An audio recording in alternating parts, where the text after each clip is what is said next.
Right, it's only here on the Power Breakfast Show where I'd make pregnant women dance. It's only here on the Power Breakfast Show. Welcome back to our second interview this morning. As you know, every Tuesday we focus on health, nutrition and fitness. And today, like I said earlier in the morning, we're focusing on some special ladies. These are the pregnant ladies who are with me in studio. And I'll introduce them.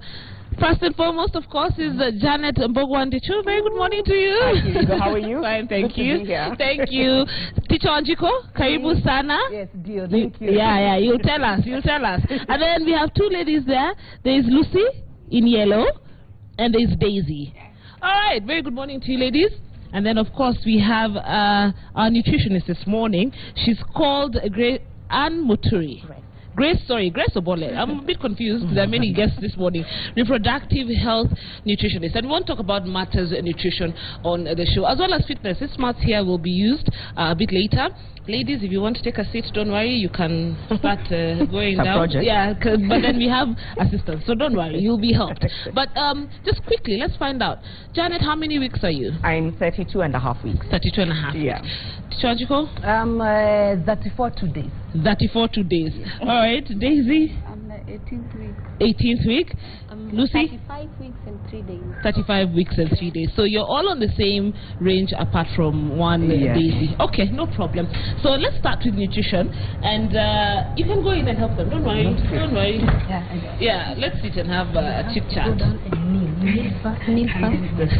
I'll wait till someone comes to help because I know. You know how dramatic it can be for you. My goodness.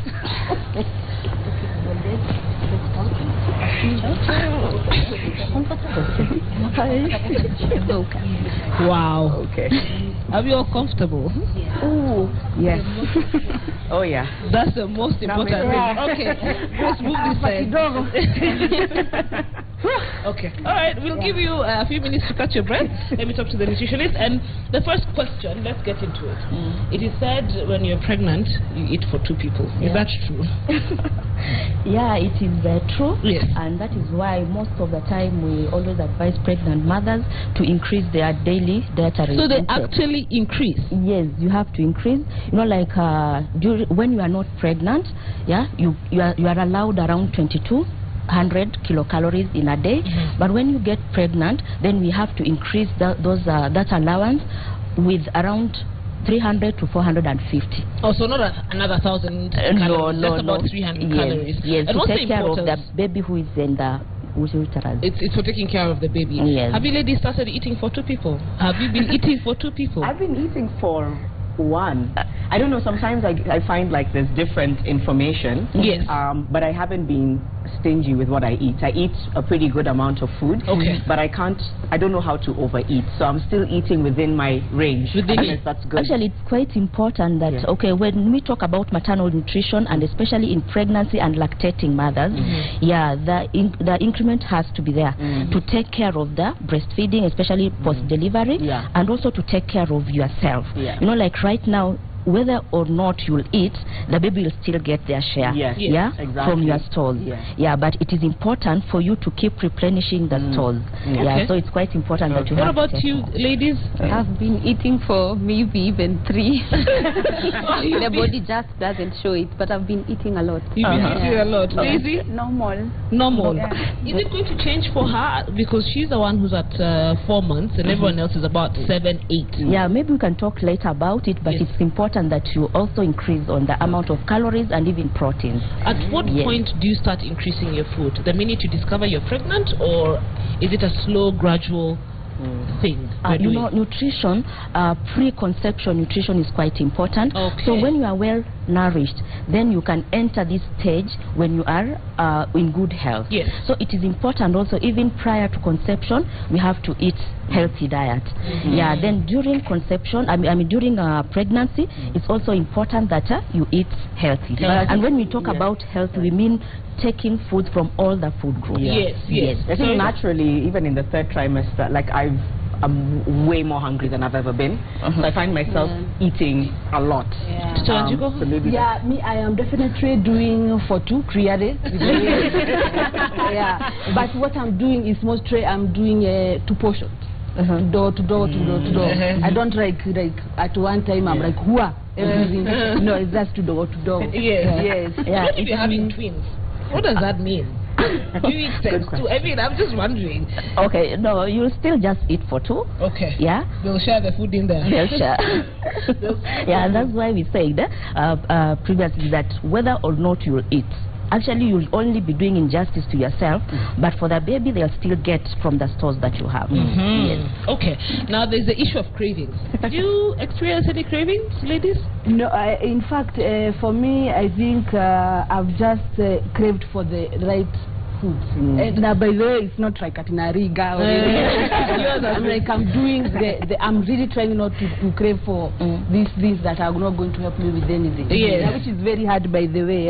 Junk food. It depends with miba. Kila mtu miba yake ni tofauti. So mine is craving for the nutritious food. Okay, what about you guys? Luckily for me, I have never had the craving. Okay. So lately, I find myself peanuts. 10 bob. It has to be the 10 bob package, not the other one. Wow. Yes. Okay, that Daisy? is the only thing. I would say I'm not eating that much. Cravings, I would say ice cream. I want ice cream. Just ice cream. Okay. Jana, do you have any? Just like Teacher Wanjiku, I've been eating the right things, I would say. Here's the funny thing, even when I'm craving junk food, it affects me personally.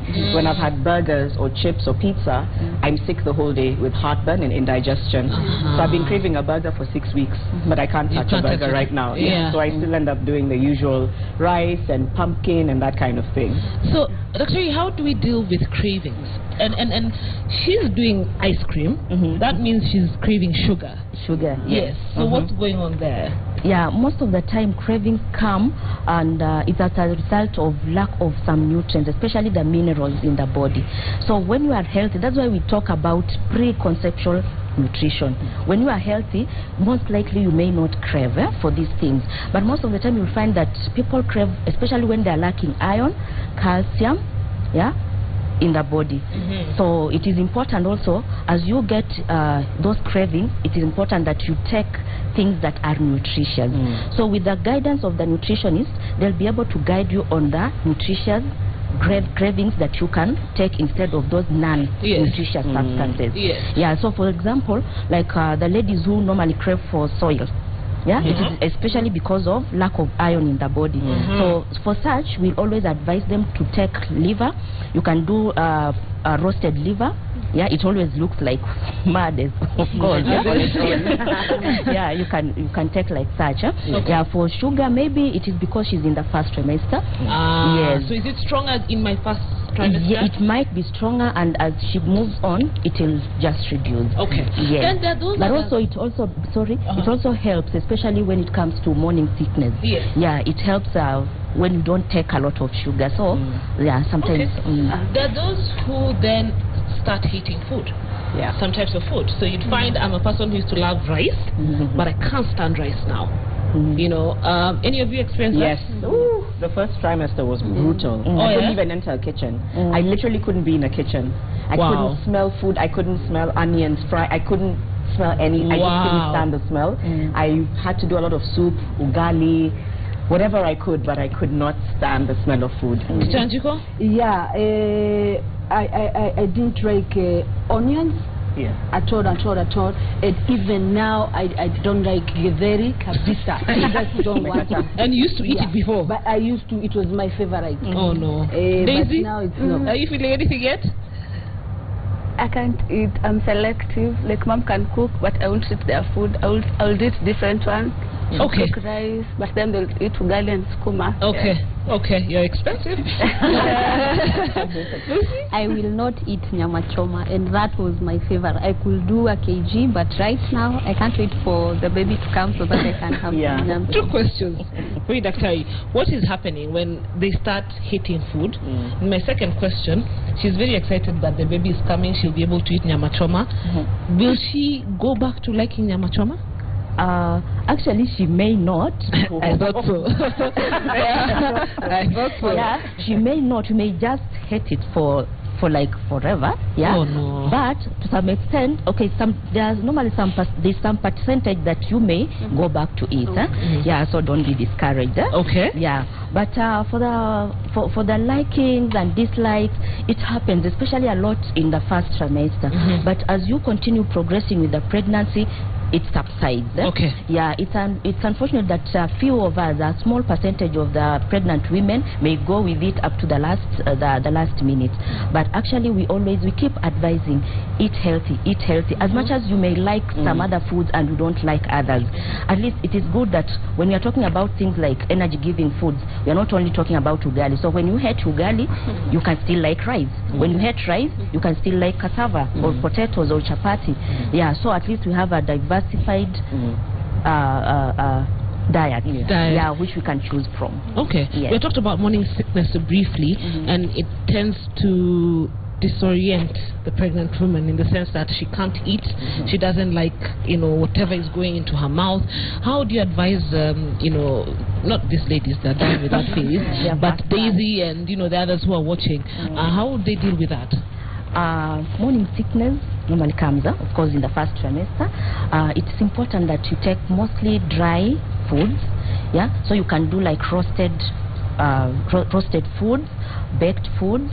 You avoid a lot of fluids, especially in between the meals, because they make you feel more nauseated. A lot of fat in the food also makes a mother feel nauseated in the first few months. So it's important that you also choose your foods well. Spices also. Some spices may make you get nauseated, so we would advise that they don't do a lot of spices. Okay. Any one of you experience morning sickness? I am in this that trimester because of I'm really bloated. Bloated. And I have this kipiri that I don't want to eat anything in the morning. But it was worse in the first trimester. Now it's catching up again. Wow. So, yes. Okay. As you progress with the pregnancy, the stomach becomes smaller and smaller. Okay, not smaller in size, but of course the pressure of the baby also pushes the stomach. Yeah, the stomach that holds food. Yeah. So it is important that you take small feeds, but more frequently. Okay. Yeah. Then also another thing, don't lie down immediately after eating. Do like around 2 hours to even 3 hours before lying down, because when you lie down, then you are likely to get that food coming back in the gut. Wow. That's a good thing. I think they call it pregnancy sickness, where I wasn't necessarily throwing up. I threw up maybe once or twice, but I was really unwell. I had a running tummy a lot. I couldn't eat. So I would say I had pregnancy sickness. Yeah, and that was the first trimester. It's not been so bad the last few months. But maybe if I get to where Lucy and Teacher Wanjiku are at 35 weeks, I don't know if it could come back. So we'll check up on you guys. Okay, we need to move on because there's an exercise bit. But there's an issue of what do we then eat. Now baby has come, post baby. What do we need to eat to ensure that we can exclusively breastfeed for 6 months? Yeah, exclusive breastfeeding. Yes. I love that. And it's important that we exclusively breastfeed. But even as we breastfeed, all mothers are able to produce breast milk. Even those mothers who are very, very malnourished, they are able to produce breast milk. So it is important for mothers who are able and can be able to get the right foods to eat. Just as I said, healthy eating, balanced diet. When you look at that plate you have placed before you, is it having an energy giving food? Is it having an body protective food? Is it having protein? Yeah, so all these plus vegetables and fruits for vitamin purposes. Yeah, so it is quite important to look at what we eat when we are breastfeeding. And also fluids. It's important that we also take plenty of fluids during breastfeeding time so that they can be able to facilitate production of breast milk. Being uji. So fluids, not necessarily uji, but of course uji is among them. Yes. So uji, but for those who are taking care of their bellies, sometimes Yeah. Very crucial. Yeah, that's what I was going to belly. Yeah, I know there are quite a number of us ladies who want to maintain our belly fat. Yeah. So actually it's not a must that you have to do uji, but if you love it, do Go it. ahead. Yes. Bone soup is quite important. Yeah, you can do bone soup, and that bone soup, it also helps for you to regain the calcium that you lost during pregnancy. Remember, during pregnancy there are so many nutrients that you are losing towards the baby, one of them being calcium. So if you don't take care of the calcium levels in the body, you'll start crying of backache around 20 years to come. So it is quite important. Bone soup. Yeah. Then you can have beverages like cocoa. Cocoa is very good, especially the Cadbury's, that old cocoa, the original cocoa, not the flavored one. Yeah, you can have Milo and not tea and coffee. Even after post. Yes, when I'm talking about post delivery. Okay. Yes. People are not happy here. You were hoping to go back to coffee. Really was. Oh, okay, sorry. You have another 6 months. Another 6 months. Yes. Hang in there. Yeah. Okay. All right. We'll now be getting Anne Muturi to come to talk to us about physiotherapy, which is exercise. Please come with that mic. Grace, you don't have to go far, because there's a question I want to ask you on folic acid. Yeah, that is something, a vitamin that's very important for pregnant women. When should they start consuming? Folic acid is a mineral that is quite important in pregnant mothers, and this is actually we are supposed to start taking it even before when you are anticipating to be a prospective mother. Yes. But most of the time you find that we don't plan for our pregnancies, especially in the African society. We just get into it. So immediately you discover that you are pregnant, you are supposed to be put on supplementation of especially the minerals, and one of them being folic acid. It is quite important for pregnant mothers to take folic acid. Whatever time you discover you are pregnant, please you go to the to a health facility and you'll be advised accordingly. So this folic acid is important because it helps to prevent abortions and stillbirths in pregnancy. It also helps to prevent malformation of the fetus. All right, so there we have it. You've seen the hydrocephalus babies born with spinal bifida. Yeah, those are some of the consequences of not having folic acid. All right, thank you very much, Dr. Grace. And now I'm joined by Anne Muturi. She's a reproductive health physiotherapist at Kenyatta National Hospital. And quickly, just tell us, why do these women need to exercise? Janet told me how she doesn't see the need to exercise. What are you telling me? Thank you very much. That's a very good question. I always start there when I'm talking to expectant mothers.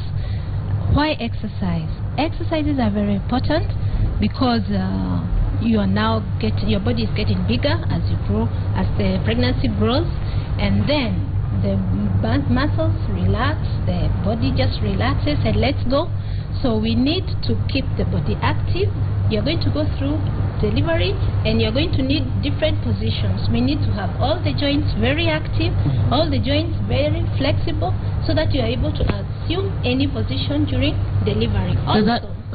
Finish. Sorry. Yes. Also, the weight that you're adding now, if you want to lose it faster after delivery, it becomes easier if you are active right before and during your pregnancy.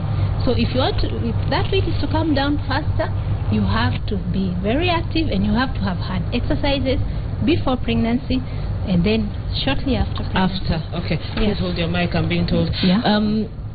When we say exercise, I think we also need to define what exercise is in this for these people, because does it mean going to the gym and running on a treadmill?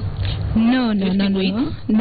When we talk about exercises at this point, we are not trying to be acrobatic or to be, or to build a six-pack. No. Right now, the most important thing is to keep the body active, to keep the joints mobile, the muscles well stretched and relaxed, so that you're able to carry your pregnancy in a most comfortable position. Okay. Yes. Any of you exercising? Yeah, I do 30 minutes walk every day. Wow. 30 minutes walk? Yes. I know I don't look like kids. I know you're but I do 30 minutes and I stretch. Good. Yeah, but now it's a bit difficult because the third trimester is too much. It's like too much. Yeah. Okay. Daisy, Lucy? I walk a lot. Walk a lot? Yes, but I can't quantify it. I don't do it like let me plan for a 10 minutes walk, but I walk a lot. Okay, Janet? Yeah. Same? Yeah, just walking, doing this errands. Yeah, your errands. I'm an errands person, and I hope that counts for... Does that count? No. Wow. When we are exercising, we want to prepare the body, the mind that I'm now exercising. Yeah. That brisk walk, 20 minutes every day, you're not visiting your neighbor or you're doing your errands. No, you are out to exercise. So those 20 minutes are very important. You're concentrating on your body, you're moving and listening to your body. That is what is exercise. Okay. Yes. Okay. All right then. I think it's important now to get into the thick of things. You need to teach them a few exercises here and there. Yeah. Yeah. So we have we have my colleague. Yes. Jacinta. Come round, Jacinta. Yes. She'll be able to help us. Yes. As the pregnancy progresses, Grace has talked about it. The baby is growing and pushing the stomach up and also the lungs. So we are getting breathless. Every small effort, I want to believe that you're getting breathless. So when we start the exercises, we start with breathing exercises. It is okay, so you can go behind and maybe show them how this is done. It is important. Yes. As we're seated. As they're seated or they need to stand? No, as they're seated. Okay. Yes, in a very relaxed position. Okay. The most comfortable position for you. Okay. During this, I know you want to watch yourself. Yeah. But for the time being, we need to... Okay, the first thing you need to do is breathing. We have said the pregnancy is growing, coming up, it's really pressing on your lungs, and at the end of the day you feel tired, you feel you have headache, you feel like you just want to rest. That is because part of your lungs, the lower part of your lungs have not been getting oxygen because the pressure is coming up. So you need to really do deep breathing so that you have air getting to the lower part of the lungs. So we can start. Let's do just 3 of those. So how do we breathe? You breathe in through your nose and you blow through your mouth. So we can do a second one. You breathe in through your nose and then you do out through your mouth. Then a third one, go in through your nose and out through your mouth. If you do that for a long time, you will get dizzy. So you can do a count of 3 up to 5. Then from there, remember you're curling because you're carrying pregnancy. Some of us are stretching forward because this weight is really pulling the spine in the forward direction. So you need to, when you're in the house, of course you'll not be sitting on a mat. You can sit on your chair, you can sit on your bed, and then you try to go straight like you're sticking out your chest. Yes, you stick out your chest and then you just stretch it out. Remember, this is one of the positions you will need for breastfeeding. When you start breastfeeding and you curl, at the end of the day your neck, your shoulder, everything is so tired that you hate breastfeeding. So when you hear you are supposed to do breastfeeding for 6 months exclusively, that is like a nightmare. So you need to be in a very, very exact position. You bring the baby up and then you have your chest out and then you can attach your baby and sit in a comfortable position for at least 30 minutes. So this is in readiness for breastfeeding. Yes. Okay. And right now stretching. At this time, you have to learn to stretch. Then you can do a bit of stretches for your neck. Teacher Wanjiku say that she's been stretching. So you do stretches for your neck. You go forward and backwards and side. Yes. Those you can do a few in the evening. In the morning before you go to work, you do the same. Okay. Then we will skip all this and then we go to our foot. During this time, most of you are swelling. You are having a lot of swelling. Yeah, Teacher Wanjiku has hapa kule, just So what do you do? Your foot and ankle are usually, it's like a pump. It's the pump. We have one of the pumps in the body that helps you drain back the fluid. So you just do simple exercises for your foot and ankle. Please don't lift your leg up. If you lift your leg up, you cause a lot of strain on the lower abdomen and it could induce labor. So you just like move your feet round. Yes, you just roll them, you take them forwards and backwards, forwards and backwards, forwards and backwards. Yes, like that. you feel the stretch at the back of your leg. Yeah. Yes, that stretch is so important because it's going to pump the blood back into the system. So that is very important. You make sure you do your stretches, the chest and the foot and ankle. Everybody wants to talk about after delivery, my shape, my body. Yeah. So we have exercises we give for the pelvic floor, and these ones we can't give you now because it will be a little bit difficult, but immediately after delivery you truly need a physiotherapist who will guide you through how you get back your muscles, especially if you give birth normally. Even if you give birth through cesarean section, the process is the same. And that is what I like mothers knowing, that even if you give birth through a cesarean section, it is not that the other muscles are not becoming laxed. They become laxed because the hormone that is released is the same and it acts through the muscles. So you need to really do pelvic floor muscles, which is one of the things we talk about, how you exercise, and then your back. Everybody has a back problem. You will be nursing your baby in this position all the time, and at the end of the day you're so tired. So you need to have some stretches at the end of the day. You just stretch your back a little bit behind so that you relieve that backache. All mothers will come to us with backache after delivery because of the weight that was pulling the spine, and now you have to keep tendering your young one in this position throughout the day because there is no activity you do facing the ceiling. We have to work bending. So you need to have a very tight abdomen.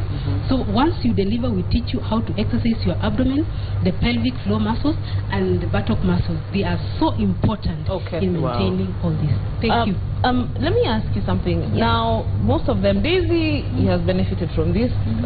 The other three are about to pop. About 3 weeks. They have another month to go. If they started doing these exercises now, will it make it easier for them when it comes to delivery? Definitely, any exercise that you do, you never go wrong. Whatever time you start, you will never go wrong. So we are exercising even in the last trimester so that we make the birth process easier and also losing the weight later. As I said, whether you started late or you start early, it is better than nothing. It's better at than any nothing. point. Yes, it's better than nothing. Any questions, ladies, as we're coming to the end of the show? Maybe I would want to ask the issue of muscle cramp. Any muscle cramp? Every night without fail. There you have it. Good. Every night. Another sleeping position. Sleeping position, good. We will finish with the sleeping position. It's a relaxation position. We will show you the best position for you to sleep. But when I talk about the muscle cramps and muscle pulls, the muscles are very tight. They are carrying a lot of weight. When you get that cramp, the muscle is communicating to you. You need to do a stretch. So every night before you sleep, please, the exercise that we have done for the ankle and the foot, okay? We are stretching. You felt the stretch behind your leg? Yes, we are stretching the muscles all the way up. It is very, very important. You do it before you sleep because the muscles, you've been walking, you've been standing the whole day. Now, before you sleep, we want to stretch the muscle. It will relax and it will give you a calm night. Okay. Yes. All right then. There, you've learned something new. I've learned something new. Sleeping position. Sleep must be so tough, eh? I think I've learned on the left, with the pillow in between the legs, one on the back, one behind, and I feel like I've found that it's worked for me. It's worked for you. To a large extent, it's working for me. For me, I'm like all over the place. I don't know if it's left, right, center. I'm like, I don't know. I don't know what's happening. But I think it's because of the third trimester. The weight is too much. Daisy? I'm okay. You're fine. You're fine. We'll check in with her in a few months. Lucy? Well, for me, I find that when I sleep on my left side, I'm comfortable, but when I sleep on my right side, I get very bad heartburn. I don't know why. Okay. So the left side is the best side. We are saying assume the most comfortable position for you. If it is the left, sleep on your left. And as Janet has said, put a pillow under between your knees. You're lying on your side, on your left, and the top foot is slightly in front. You put a pillow between the knees, and then put a pillow under behind your head and neck. You can also put another pillow at the abdomen, just to support that weight, and that will be very comfortable for you all the way. Okay. And the maternity pillow. Yes. And then when you're waking up in the morning, when you're coming out of bed, you turn on your side. Don't just stand and walk. Stand on your side, move your feet first, let the feet come up, and then push yourself up with your elbow. You sit on the bed before you stand. That will be a very comfortable position. Okay. Yes. Okay, one more thing. Please never use your hand as a pillow. Never use your hand as a pillow. As a pillow. Because you actually press the important nerves on your hand, and what happens, you wake up feeling tingly or numb. So never do this, whether you're pregnant or not. Always learn to sleep with outstretched arm. Yes. Oh, wow. Okay. Yes. All right. Yes. Valuable lesson. We've all learned something. Within the last month. I know it is. Just a comment. I know this might be a bit off tangent. It's been very interesting. I don't know whether other people have experienced it, but this thing where people, I think, are uncomfortable seeing pregnant women, it's on media and everything. I think it's just important for women to embrace their pregnancy, irrespective of what people say. So people who are like, she's too pregnant to be on air. I don't know what that means. I don't know what that means either. So I think just for women never to feel body shamed. It's a beautiful thing. It's an incredible journey. And I know a lot of women have been telling me they do tend to feel insecure because of how people may look at them. So I think for me it's just to let women know it's just something, and men, embrace it, you know, and don't body shame people for something that's a very natural way of life. I think that's what I'd want to say. Speaking of men, really speaking of oh God. Oh no. The observation, Janet, you said you're craving?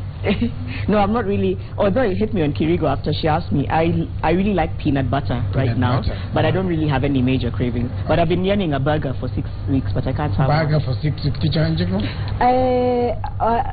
Brewbird is like my favorite. I'm like doing everything with Brewbird, like food. That is like my favorite. She said ice cream.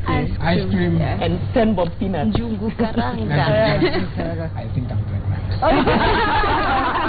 All of the above. I'm craving everything. In fact, Willis, you're supposed to be here. Kuja. Dr. thank you so much for coming and sharing your knowledge with us. We really appreciate you're at the corner. Thank you so much for coming. Ladies, we wish you all the best in the journey as you're coming to an end. Hopefully you'll invite us to come see your babies. Yes. Baby shower, I can come with a gift or not. It's all dependent on how I feel. It's gonna happen, Kirigo. It's gonna happen. We don't think Kirigo stretch your feet. It's not about me today. It's about you ladies, and we wish you all the best. And I repeat, Willis is a unisex name. No, we're not here for that. Thank you so much for joining us on the Power Breakfast Show this morning. We do hope that you've been informed, you've been educated, and you've been entertained. We're coming to the end. On behalf of everyone who makes this show a success, thank you so much for joining us. Do have a beautiful day. We'll see you tomorrow. Keep warm, smile, and be kind to one another. Right, my name is Willis Saburi, reminding us always that successful people look like you. And during the theme here, be fruitful and multiply. All right. Have a good day. So tutawasaidia bandi kiendelea kuzidi.